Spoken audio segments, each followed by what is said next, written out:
Добар ден, почитувани. Ова е магазинот за родителство 0+ месеци. Празниците носат радост, гости и многу блискост. Но за новороденчето тие може да значат и зголемен ризик од инфекции. Дали бебето има имунитет? Колку е безбедно бакнувањето и кога посетите стануваат опасни за неговото здравје? Во пресред на Нова година и божикните празници зборуваме за заштита на новороденчето во сезоната на вируси. Гостинка во студиото ни е професор доктор Аспазија Софијанова, педијатар неонатолог. Разговорот следува веднаш по блокот реклами, а ќе оставиме простор и за ваши прашања во емисија при крајот на денешното издание. Останете на Телма.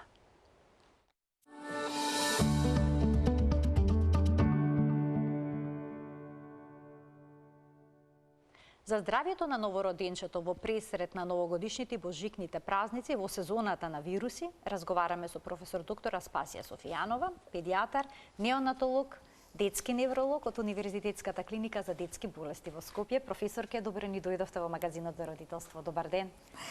Прво на сите граѓани на Република Македонија им честитам 2026 година да донесе многу нови детски насмевки, многу среќни родители и едноставно некако да започне со убаво, да тргнат работите на полни раце, велам јас, кога ги испраќаме ние децата од клиника, сега желиме имате полни раце. Така многу полни раце да има 2026 година. Што поздрави деца? Поздрави се, разбира. Така. Да. Професорке, дали новороденчето има некаков имунитет после раѓањето или пак е комплетно незаштитено имунолошки? Знаете како, постојат многу различни размислувања во тој дел. Од една страна постојат размислувања кои што се врзани со тоа дека новороденото е комплетно изолирано од секаква имунолошка подршка, значи од секаков тип на можности да се разболи или можности многу да се разболи и некако постои таа граница која не е чиста и не е јасна. Од една страна имате родители кои премногу ги заштитуваат децата, од друга страна имате, да кажам, можеби повеќе индолентност, би го рекла, или несериозност во сваќањето на тоа дали постои или не постои заштита. Јас би го кажала повеќе како заштита. Реалноста е следна. Значи, децата се поврзани, односно новороденчињата се поврзани во феталниот период во утробата на мајката со така наречената umbilical cord или папочна врвце или плацента која што го храни фетусот, и таа поврзаност во тоа што хранливите материи кои се пренесуваат од мајката кон бебето во исто време трансферира и одредена група на антитела или вериме така наречен пасивен имунитет кој го зема од мајката во текот на растот и развојот интраутерино. Така да не можеме да го строго одвоиме ние тој дел дека едноставно бил и поминал и не се случило ништо. Напротив, антителата за одреден временски период кои што се трансферираат преку папочната врвца, односно преку плацентата, и остануваат уште еден известен временски период и во новороденчето и го штитат од одредени, да кажеме, можеби повирулентни вируси или повирулентни бактерии кои би можеле на вистина да му наштетат многу на новороденото. Но тоа не значи дека тој има турен имунитет кој не постои официјално од страна на самото новороденче, ќе биде доволен заедно со тие антитела да го заштитат доколку вирусот е многу јак и доколку бактеријата е многу јака или се изолира, односно се најде новороденото во една друга средина каде има многу, од каде што може многу лесно да земе вируси и бактерии од други. Значи, на некаков начин е заштитено од имунитетот што му го пренела мајката за време на бременоста. Да. А што е со мајчиното млеко? Дали тоа овозможува заштита од вируси во овој критичен период, кога се уште не е развиен имунитетот? Знаете како, оној дел кој што го велиме дека беше важен и кој што преку циркулација се пренесуваат тие антитела, бидејќи тука се создаваат, ако се пренесуваат во текот на феталниот период, тогаш мајчиното млеко настапува после раѓањето. И тој оној велиме така наречен имунитет кој што се добива преку консумирање или преку уста и развивањето на така наречениот гастроинтестинален систем кој во суштина е главната бариера и за здравјето на детето. И оние пробиотици кои сега стануваат многу да кажам, модерни. Модерни затоа што и треба да се внесуваат дополнително или мајката во текот на бременоста исто да прима пробиотици со многу микробактерии кои што се важни за развојот на интегритетот на цревната слузница, која ја велиме дека е првата бариера за здравјето на новороденчето, преку која знаеме најлесно преку уста се пренесуваат сите видови на инфекции. Значи, мајчиното млеко и една добра здрава мајка која ќе знае и во текот на бременоста добро да се исхранува, добро да се одржува за да практично индиректно на тој начин го охрабрува, односно го поддржува здравјето на незиното новороденче. А мајчиното млеко било и ќе остане. Значи не е само храна. Не е само храна. Не Дали е само храна, туку и мајката предходно како била и како едноставно и таа се исхранувала и незината кондиција, исто така од незиниот живот. Дали ова значи дека бебињата кои што се доени поретко се разболуваат во споредба со бебињата кои што се хранат со млечна формула? Имате одлично прашање на кое ќе морам научно да одговорам, бидејќи се правени научни студии. Знаете, обично на децата поретко се изведуваат научни студии. Ова е веќе нешто со кој гледаме разболување на новороденчиња, да речеме до 6-тиот месец, каде има ексклузивно доење, верзус одредени патологии, каде на вистина не може да се исхрануваат бебињата, бидејќи од X причини. Една може да биде од кондицијата на мајката, каде детето не може да цица. Од друга страна, самото дете има одредени болести, па не може да го консумира мајчиното млеко и сега е направено студија кои деца повеќе се разболуваат, тие на формула или овие на мајчиното млеко. Морам да кажам дека сувереноста што ја носи мајчиното млеко и антителата што се излачуваат преку мајчиното млеко на вистина се број 1. Но не можам да речам дека сепак тоа не е индивидуално и дека се на вистина во многу понеподредена или во полоша состојба овие другите. Така да сигурно дека компензаторниот механизам ќе проработи и правиме се да тие кои што имаат мајчина формула, исто така имаат одредени додатоци кои ги даваме и се додаваат во формулата со која што ќе можат да го стимулираат имунитетот на бебето, колку толку да го достигне тоа што не може да се достигне, а го има во мајчиното млеко и е незаменливо. Тоа сме заклучиле сите дека е незаменливо, но тоа не значи дека и овие кои што имаат сепак мајчина формула исто така се толку оштетени. Напротив, и тие исто така им се стимулира и нивниот имун систем и почнуваат полека да го развиваат својот имунитет. Пак ќе кажам, мајчиното млеко број 1.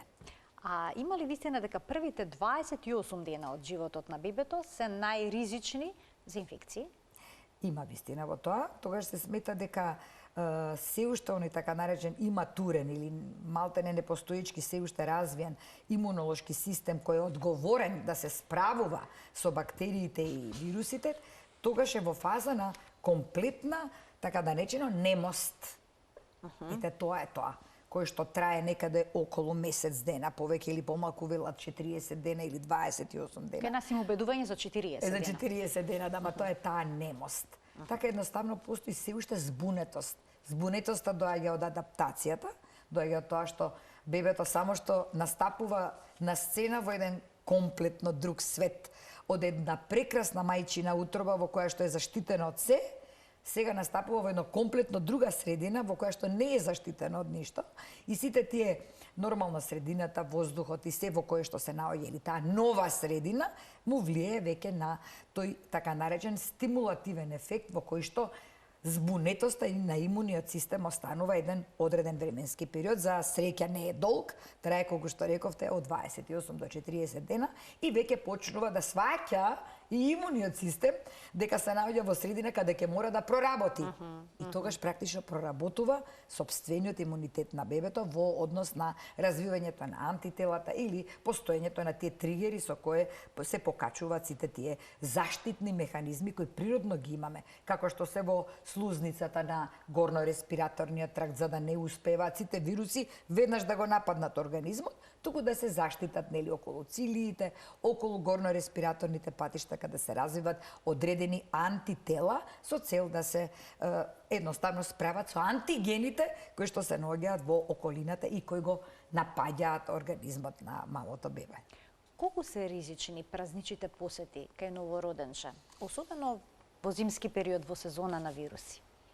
Сега тука имаме што е убаво и како да го споиме убавото со корисното.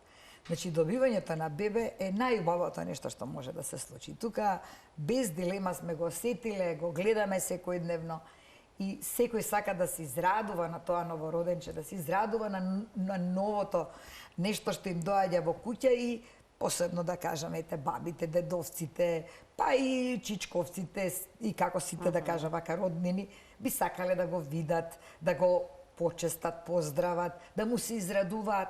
И сето тоа навистина е убаво, бидејќи актот на спојување и фамилиарноста што го носи тој момент и споделувањето на љубовта е навистина нешто што нема цена. Јас велам, некои работи немаат цена. Ама од друга страна, таа цена чини. Што чини? Не знаеме, ние возрастните на различен начин реагираме. И најобична настинка може за нас да не значи ништо. Може би носиме вирус, не сме свесни. Може би имаме одредена почетна настинка која не се гледа, а сме дошле во допир со бебето. Тоа се може да биде фактор на ризик да несвесно пренесеме некој мал, да кажеме, дел од нас во бебето и тоа веќе да биде доволен причинител да го разбуде овој така наречен се уште недоразбуден дел од имунолошкиот механизам кај бебето и да направи бурна реакција. Некогаш може да помине со само обично слинење, кое што знаеме да го гледаме кај бебињата и некогаш после раѓањето на бебињата, особено на тие со царски рез, а и останатите кои се раѓаат по природен пат, да дел од течноста од мајката го вдишат. И му треба малку време да сето тоа се абсорбира. Па на тоа, ако се надоврзе некој нов тип на, да кажеме, било како вирус или бактерија од некој друг од околината, веќе може да предизвика и фактор на кој што бебето ќе почне да реагира. Како реагира бебето? Немаме температура како кај големите Значи, деца. ги немат типичните симптоми на вирусна тоа што инфекција. Впрочем, е многу важно во оваа дискусија и што е важно да го слушнат и идните мајки, и сегашните мајки, и доилки, и сите. Буквално реакцијата на новороденото не е реакција на дете. Не е реакција на возрасен. Често пати напоменувам, новороденото навистина не ги содржи елементите кои би ги препознале лесно кај поголемите дечиња. Прво, температурата изостанува. Ако пак случајно се појави, тоа е веќе сериозна инфекција. И тука веќе нема дилема, нема дали има, нема температура. Се носи веднаш во болница каде треба да настапиме ние малку со да кажам, механизми малку поагресивни. А ако тоа и станува болно полека, а нема температура, единствениот начин е нерасположението. Како ќе го препознаете нерасположението? Јас велам, кога патувам по светот и кога ќе влезам во оделите за интензивна, каде што и впрочем мојот живот го поминувам и ќе остане така, таа приказна секогаш во одел за интензивна кој има своја посебна приказна, не случајно поминувате неколку врати, не случајно имате негативен притисок кој треба и од вас, ова што не го чувствувате да го одземе, за да не го пренесете на бебето кое е и така заштитено во инкубатор. Значи, сите овие заштитни механизми служат со цел да едноставно го препознаете детето ако евентуално прими некаков тип на бактерија или вирус или што и да е инфект, да речем. Ке биде нерасположено, ке плаче и плачот не е ист како задоволно дете. Обично задоволните деца имаат тие немаат права насмевка, ние секогаш имаме имагинарност во однос на приметување на однесувањата. Задоволно дете има, ама не е тоа права насмевка како што после научува па се смее од задоволство. Тоа се посебни насмевки кои исто ги препознаваме дека покажуваат дека детето е здраво и понатаму постои еден вид на една раздразливост која велиме ние, која што веќе покажува дека кај новороденчето нешто се случува. Тоа нешто се случува може да биде многу од ништо до многу нешто, кое треба навреме да го откриеме. Значи, неговото нерасположение е практично една од причините на кои треба да се посомневаме дека може би некоја инфекција стои во позадината или нешто што ќе доведе до понатамошно лесно навлегување во циркулацијата, бидејќи кожичката е тенка и едно обично бацување на рачето може. Тоа ми беше моето следно да прашање. Значи. Дали е навистина опасно да се бакнува бебето, бидејќи педиатрите, лекарите советуваат тоа да се избегнува? Знаете како? Ќе го бакунувате цел живот. знам дека е сладко и убаво, го имам доживеано. И на собствена кожа. И сега како баба го имам доживеано. Па тоа па внук како се бацува, тоа еве јас лично го знам од собственото искуство. Меѓутоа, чините лошо. Чините не толку лошо колку што покажете љубовта на некој друг начин, заради тоа што може на вистина многу малку за да се направи многу нешто. Имаме сега период Што се пренесува преку бакнеш? Кои се Најчесто се пренесува оно што ние локално го имаме во оралната средина, имаме стафилококи, стрептококи кои се природно тука. Херпеси? Може и херпес. Да, може. Херпес ако дојде, само знаете како мојата цел сега е да го кажам делот во кој што на вистина постои опасност, а да не предизвикаме огромна загриженост, зашто се херпесот е сериозна работа, дури некогаш може да биде тој херпес кој што понатаму нема да можеме да го никако ерадицираме. Зашто херпес симплекс, тој што се јавува на делот околу оралната празнина, е нешто што, еве знаеме, ќе се појави па ќе исчезне. Па мал стрес, па пак ќе се појави, па пак ќе исчезне. И ако еднаш го добие бебето на тој начин, ние ќе му остане малтене за цел живот. Зошто?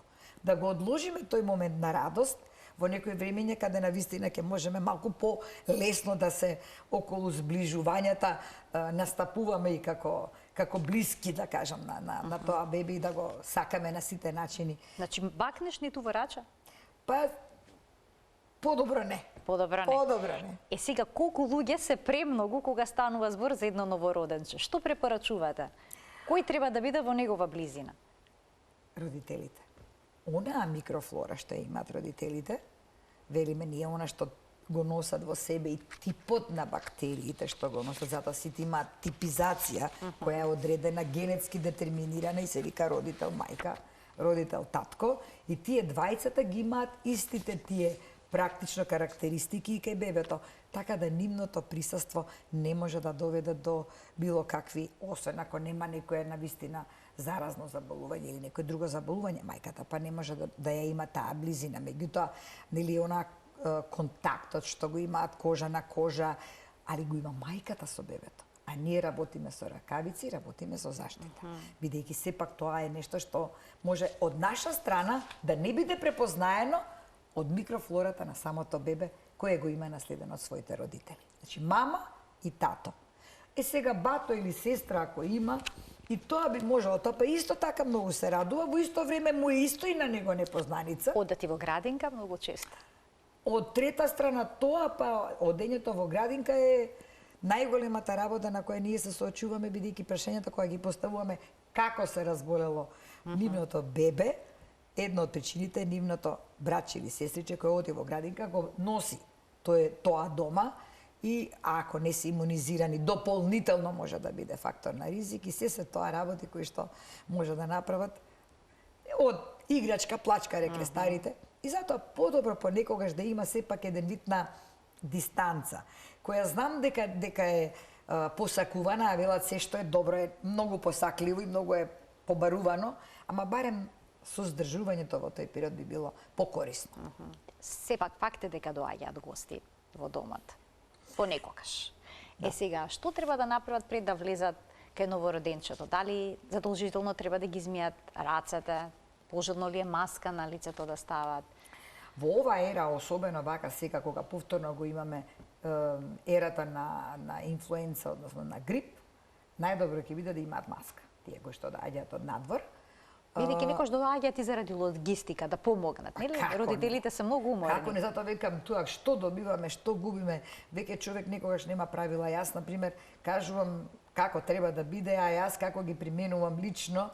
Јас се трудам исто така стално да бидам внимателна, бидејќи јас сум највеќе изложена во однос на тие, да кажеме, бактерии, бидејќи работам на интензивна, а како да не ги гушнам внуците, на пример. Тоа се тие работи кои што се врзани едно со друго, но сепак подобро е прво да се измијат рацете.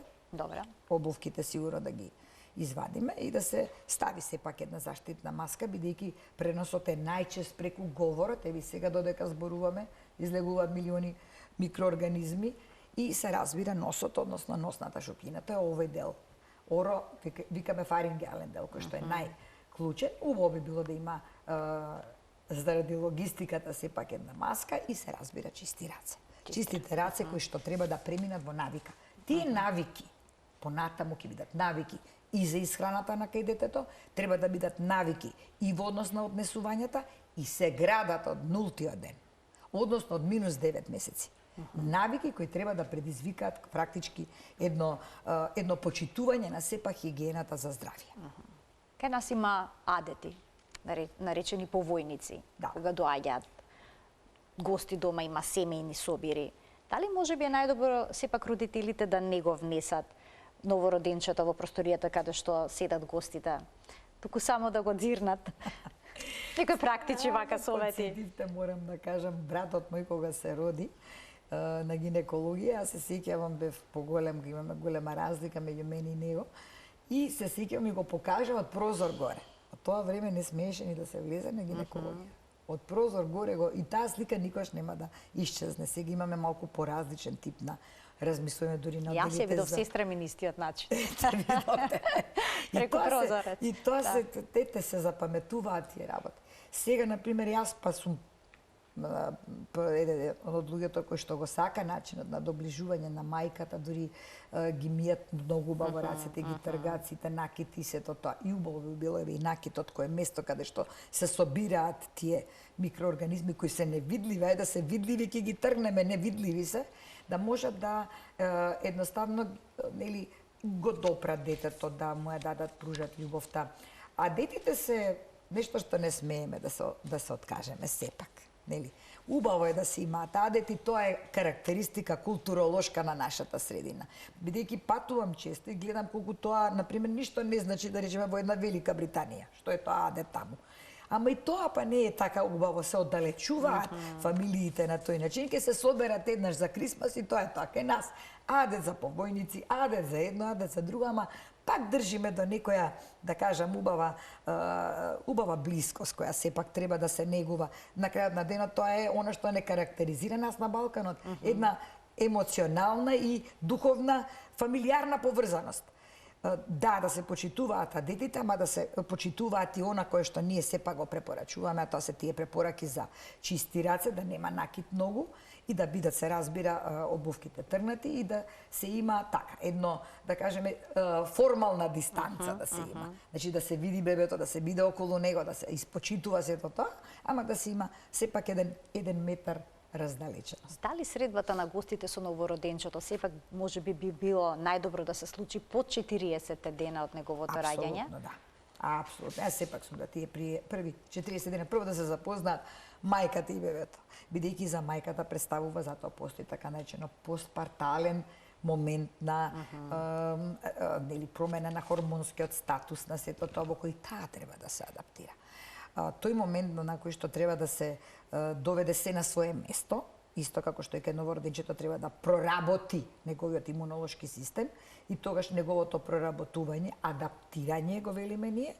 Од друга страна мајката да се стабилизира, и таа да дојде на свое место. Имате мајка со царски рез, мајка со природен, па со епизиотомии и така натака. Значи, сето тоа да се изнивелира и кога ќе се изнивелира, веќе среќата да се доживее, не само да се направи формалниот момент, туку едноставно да се доживее среќата комплетно. И на тие кои сакаат да направат чест или адет, и на тие кои што се во домашни услови, се разбира, таткото мора да биде тука присутен и да помага максимално. Секогаш јас ги подучувам бајцата да бидат тука покрај детето. Да бидат вклучени. Па и бабите и дедовците сега, ама мајката и таткото се први. Ке ги вклучиме гледачите од овој момент. Почитувани, емисијата е контактна. Професор доктор Спазија Софијанова, педијатар, неонатолог и детски невролог од Универзитетската клиника за детски болести во Скопје е наша гостинка и таа дава одговори на сите дилеми поврзани со оваа интересна тема. Кога станува збор за градењето на имунитетот кај бебето, особено во почетните денови после раѓањето, по доаѓањето во домот, дали ќе помогне контактот кожа на кожа со мајката, но и со таткото и преносот на ние бактерии од нормалната флора на родителите кај бебето? Тоа е така наречениот микробиом, кој што е многу клучен првите 3 месеци, го стимулира тој контакт микробиомот. И сега некое време не се размислува, не може би знаеа некои работи како се одвиваат. Сега веќе знаеме дека микробиомот, тоа е онаа цревна флора со тие микроорганизми кои што се исклучително важни за варење убаво на храната, да биде убаво сварена и да сето тоа има еден процес кој што е врзан, систем на правилно развивање и на мозочето, бидејќи мозокот и стомакот се тесно поврзани. Ние сакаме еден убав развој да има. И во првите неколку месеци го гледаме тие почетни така наречени примитивни рефлекси на смеење, на радост, на веќе сето тоа кое што е врзано, пак ќе кажам, со исхраната, со допирот, кој што го поттикнува. Допирот кожа на кожа го поттикнува имунитетот, ја поттикнува убавата енергија која создава, ако треба сега медицински да се изразувам, до утре ќе останеме, него сакам да кажам колку го поттикнува позитивниот ефект на сите оние работи што се случуваат за среќата на едно бебе. А таа е најважна, кај нас ја приметуваме веднаш. Рековме, насмевката ја немаме веднаш, ама постепено почнува некаде кај вториот месец да се јавува спонтана насмевка и нормално едно задоволство кое го гледаме после секоја храна и секој допир што го има мајката со детето. Сите тие работи заедно со една топла, убава средина, со еден убав прочистен воздух, да не го заборавиме, колку и тоа е важен. Една средина во која што борави детето практично преку денот, бидејќи не можеме ние често да го изнесуваме како што мислиме дека е сега на ова време, баш и изнесувањето надвор не е многу пожелно. Надвор е ладно времето, сепак да имаме средина во која што ќе биде комотна, температурата околу 23-24 степени да биде, со тоа што ќе може и самото тоа разголување која ќе му ја менуваме пелената, па да видиме колку е змочано, колку цицало и каква е бојата на пелената која е врзана и со тоа што го конзумира. Значи бојата на столицата и тоа е важно да се анализира. Имаме гледач на линија и ќе му дадеме предност, а потоа ќе продолжиме со прошетките на студено. Кај новороденче. Добар ден. Добар ден за првиот гледач во магазинот за родителство 0+ месеци. Добар ден. Добар ден. Во програма сте, повелете. Дали сум на линија? Да, вие сте во програма, само ќе го намалите тонот на вашиот ТВ приемник, за да можеме нормално да комуницираме. Добро. Така, и го очекуваме прашањето. На телефон е Марина Масин. Така. Јас сум... Дали е добро сега? Следете го разговорот преку слушалката. Добро. Ете така на сега. На телефон е Марина Масин. Јас сум и братучетка на Цули.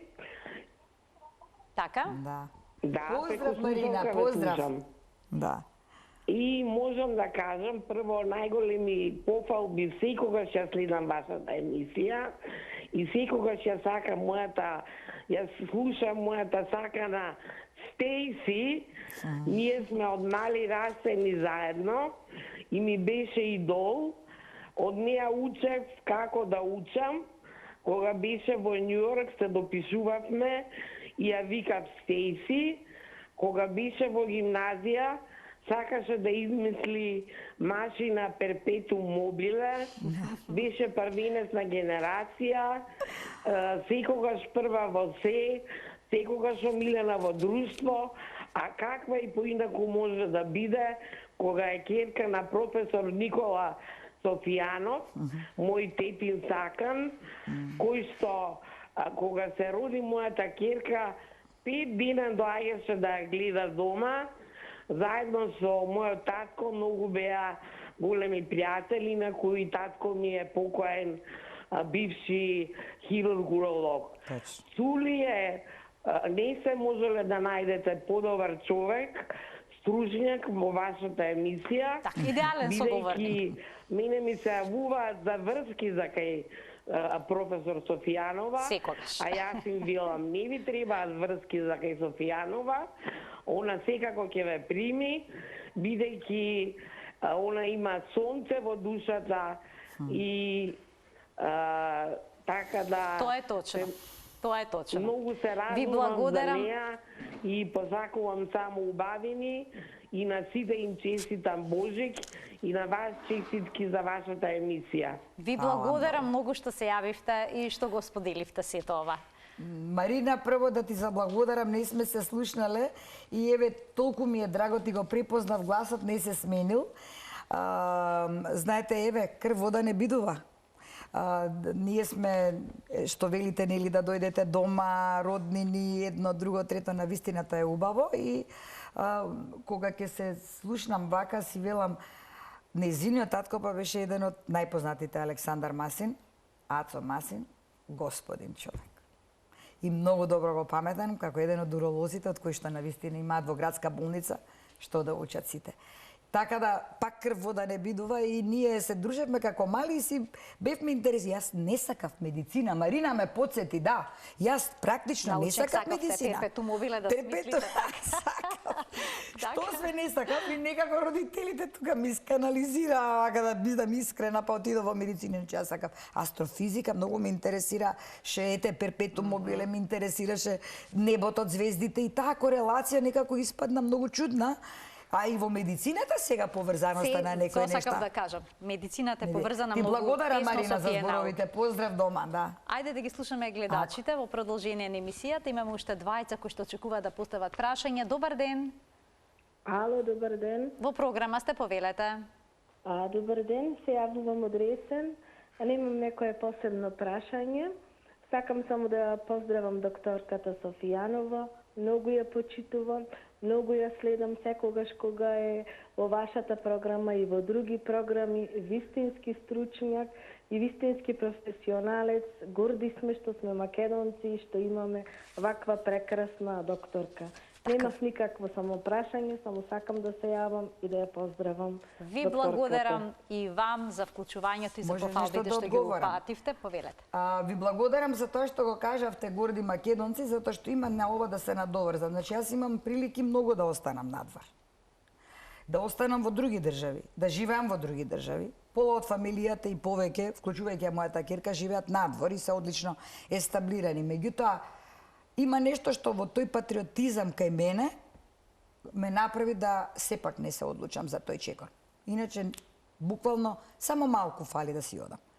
Ама, ете и за ова парче земја треба некој да оди да излезе, да каже дека постои, зашто често пати во Сингапур, кога им ја пее во Сингапур, на 32 различни земји во светот, македонско девојче, и пошто имам завршено клавир и пеам, и кога слушнаа велата, бе, каде е таа Македонија, да ја најдеме, ја бараа сите. Ја најдоа. Значи, ја најдоа. Ако нема да ја најдат, со мене ќе ја најдат сигурно, него ете, тоа е драштам понекогаш. Да бидете свој на своето и тука сте свој вистински, а да можете да ве препознати кога ќе одите надвор дека едно парче мало земја носи квалитетни луѓе, добри луѓе. Не сме само како што некогаш сакаме да размислуваме.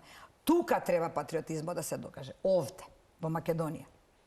Ви благодарам за тоа што ме подсетивте. Уште еден гледач ке вклучиме. Добар ден. Ало, Во програма сте, повелете. јас сум од Крушево. Така. Може да се слушнем со докторката? Еве, тука е. Поголем хуманист од оваа докторка нема. Фала ви многу. Еден куп комплименти денеска, професор Софијанова. Ова не беше воопшто планирано, се договоривме така. Така. Ви благодарам многу. Тоа е моето Крушево. Тоа е Крушево каде јас староста ќе ја поминам Од таму. една крушевчанка. Да. Јас староста со вас ќе ја поминам таму во Крушево. Само пред почетокот на емисијата токму коментиравте колку е убаво во Крушево, така и всушност влеговме во студиото и го започнавме денешниот разговор. Да. Ние продолжуваме, професорке, понатаму стигнавме до прошетките на студено. Не советувате новороденче да се изнесе надвор да се прошета кога е воздухот чист, кога има зимско сонце?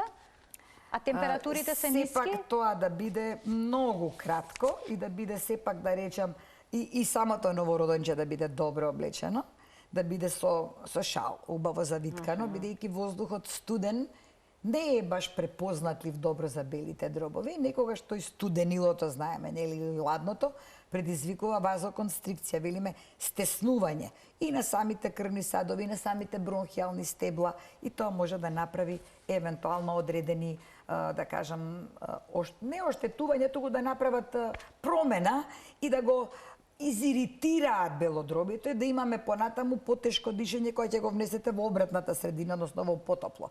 Таа промена од многу ладно во една негово препознатлива средина од 24 степени, кога што рековме, веднаш прави па ширење на белодробието и на крвните садови. Таа разлика се уште не е, рековме, доволно адаптирана во тој временски период кај новороденчето и знае да направи забрзано дишење, може да направи дури така наречен обструктивен синдром, дури да направи и повеќе од тоа и закашлување, и сигурно не го сакаме баш. Затоа би била јас за тоа да излезат малку надвор, убаво облечени, ама тоа да не биде како што би ние сакале подолго, кога би било времето многу поубаво и со повисоки температури. Со усул, не рекле турците еден израз, усул, ама све кажува тој збор. Значи, сепак да, но кратко време и умерено. Ете така. Но и сувиот воздух знае да го засуши носето на бебето и да му се затне носето. Што во тој случај?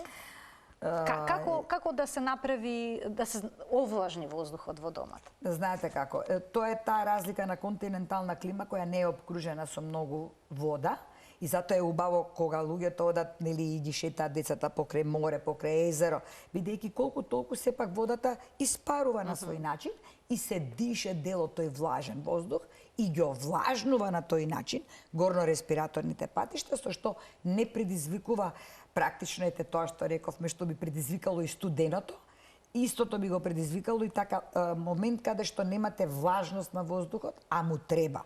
Оти ние во овој горен дел практично се она што имаме плунка, што имаме све што се исплукуваме, што вадиме, тоа е пак дел кој што бара влажност на воздухот, за да се измеша како сув воздухот, а не овлажнет, практично предизвика стругање и предизвикува непријатност во горно-респираторните патишта. Како да го овлажниме? Со овлажнувач, дури некојаш со обична инхалација со физиолошки. Кај новороденче може и тоа? Како не? Добро. Ние тоа го правиме, дури сега го правиме и на машина, кога детето на механичка вентилација, ставаме специјално во еден дел овлажнувач, со што би се овлажнал воздухот и би бил пријатен за да не предизвика тоа стругање. Имаме уште двајца гледачи. Ќе ги слушнеме во продолжение на емисијата нивните прашања. Добар ден. Добар ден. Во програма сте, повелете. Поздрав на телефон професор Татјана Стојановска-Иванова, ваша и гледачка и гостинка. Прво би сакала, бидејќи одамна ја немам видено мојата пријателка професорката Софијанова, сакам само да ја поздравам и да кажам дека исклучителен не само лекар, човек во вистинска смисла на зборот, со големо срце, со емпатија, оно што денес во ова време невреме многу ретко го имам. Само што додов од работа, внука ми моја Ана, за која што се грижеше за нејзиното здравје, веднаш рече, тето дојди да ја видиш, мојата докторка е сакана цули. Затоа имам потреба денес да се јавам, да ја поздравам, на вистина станува збор исклучителна личност. Професијата си ја избрала буквално како што и карактер не одговара, човеколюбец, алтруист, космополит, само позитивни коментари. Поздрав, да ви посакам среќна нова година и камо да имаме повеќе доктори и луѓе како цулите во државата би ни била на вистина поубаво место за живење. Поздрав уште на се најубаво. Ви благодарам и вам, ви посакувам среќни убави празници, многу убаво кога од колеги доаѓаат комплиментите. Ви благодарам, само да ви кажам едно нешто. Значи јас не глумам. Дури кога некојаш не сум ајде вела со сите или не ви е секој ден како што сакате вие да биде, морате некогаш да едноставно сватите дека секој има своји вакви или такви моменти и тогаш се трудам да бидам барем према пациентите професионална. Значи професионализмот не сме да затаи никогаш. Се друго е ваш приватен дел, ваша приватна ситуација. Не сте секогаш стрекни и не знам како задоволни, но професионализмот број 1. И затоа не отидов на ниедно друго место. Пак ќе кажам, затоа останав тука. И затоа останав на клиника за детски болести. И ќе останам таму. Се надевам да уште долго. Јас се надевам дека ќе бидете таму уште долго. Професорке, кога станува збор за хигиената и новороденчето, се случува понекогаш родителите да претеруваат со неа. Да пеглаат на висока температура, се што ќе дојде во допир со детето. Дали може на таков начин, можеби и да се наштети на детскиот имунитет, или пак е тоа корисно? Бидејќи има една нели хипотеза која што вели дека детето треба да доаѓа во контакт со бактерии, родителите од другата страна оправдано се плашат, со оглед на тоа дека има бебето се уште неразвиен имунитет. Со тоа и ја отворивме емисијата. Да, така е. Има едно нешто што еве сега ме подсетувате, јас никогаш не се спремам, како ми доаѓа од искуството, а имам големо искуство. Вие имате карактери кои не можете да ги смените. Дали е тоа добро или не, во суштина ните добро, ните лошо, ако некој навистина смета дека на тој начин внатре ќе го добие задоволството дека прави нешто убаво за своето дете, оставете го. Затоа што навистина тогаш, ако мајката, јас имам примери такви, вакви. Со претерана стерилност. Со претерана стерилност. Велам, не правите толку добро ни тоа, бидејќи и стакленото звоно некогаш не е толку корисно. Не можете да го сметите. Понекогаш чувствувате како недопирливост на зборовите до велам кортексот, едноставно карактерот е таков. Доколку чувствува задоволство мајката дека сака да биде домакинка и тоа е делот од незиното домакинство за да се покаже колку е тоа добро, оставете ја. Нека го прави тоа, се разбира, кажете и дека до толку може би претерано и нема потреба, затоа што стакленото звоно еден ден може би ќе го чини детето, ако биде толку изолирано, затоа и препорачуваме одење во социјални установи веќе над третата година, тоа е веќе закаснет период. До третата година се гради имунитетот на детето, ама знаете како, и ако не го пуштите да се социализира, тоа стаклено звоно или преголемата чистоќа пак ќе го дојде во допир. Не можете да го комплетно изолирате. Еден ден, порано или подоцна, тоа пак ќе дојде во допир. Со се што го обкружува. Професорке, ви благодарам многу за вашето денешно гостување во магазинот за родителство на Секогаш месец. ме задоволство и уште еднаш кај на сите им честитам, на тие што го помина католичкиот Божик, им го честитам од претходно што им беше. Честитам нова година, рековме полни раце за сите, многу насмевки, многу љубов и имам една изрека која што ми остана за 2025 година, а тоа е оставете ги леддам, имаше една многу убава книга што ја прочитам, леддам, оставете ги некои нешта, сами по себе, секи си дојде на свое место. Така. Ви благодарам уште еднаш, ким се заблагодарам и на гледачите што не следеа и денеска. Пријатно.